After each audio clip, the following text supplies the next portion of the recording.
Good day everyone, welcome. So looking to transfer funds from your Zen account to Binance, whether you're topping up your crypto wallet or making your first deposit, this quick guide will walk you through the process.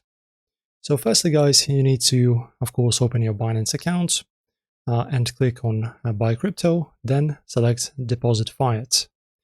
After that you need to select the currency you wish to deposit, for example euro, and choose zen.com as your payment method. And then click continue. If you haven't completed Binance identity verification, you'll be prompted to do that at this stage. After that, my friends, if you already have a Zen account, enter your registered phone number. You'll receive a notification in the Zen app to authorize the connection. Ensure that your personal details, name, email, phone number, match exactly in both Zen and Binance accounts to avoid any issues.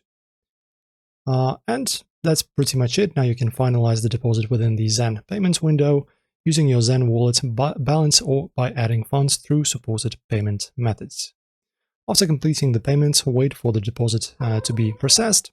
You can also check the status under orders. And that's pretty much it. As you can see, quite easy. That's how you transfer funds from Zen to Binance. If you found this tutorial helpful, please like the video and subscribe for more step-by-step guides. And also guys, check description. Thanks for watching.